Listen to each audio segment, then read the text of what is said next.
Nous allons voir maintenant comment générer un bilan. Pour ce faire, nous allons dans Liste. Nous allons utiliser bilan condensé. Et donc, on est bien l'année 2020 sur la période 01. On va utiliser cet onglet. Et voilà, donc la machine génère automatiquement un bilan.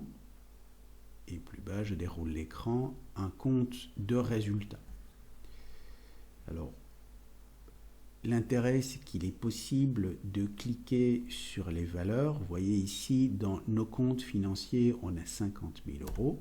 Si on clique sur 50 000 euros, on a un historique des mouvements. Vous voyez, on a bien alimenté notre compte ING de 50 000 euros via l'opération d'ouverture.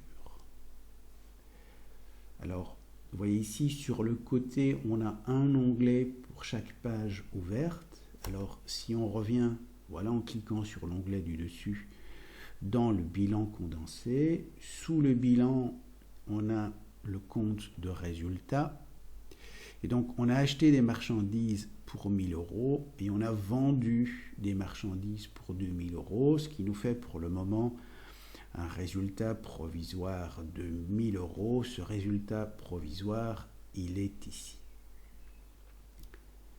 Alors, si on clique sur les 1 000 euros d'achat de marchandises, on voit qu'il s'agit d'un achat qui a été fait auprès de la société Massoc. C'est bien le montant hors TVA, puisque c'est la valeur qui est reprise dans le compte de résultat. Vous voyez, il a ouvert un nouvel onglet ici. Maintenant, si je remonte là, je retrouve les informations du bilan condensé et du compte de résultat. Si on clique sur les 2 000 euros qui sont là, le montant de nos ventes, forcément hors TVA, on voit qu'il s'agit donc d'une vente qui a été effectuée auprès du client Glux. Et à nouveau, pour retourner dans les données du bilan et du compte de résultat, nous cliquons ici et nous retrouvons ces informations. Voilà, merci de m'avoir écouté.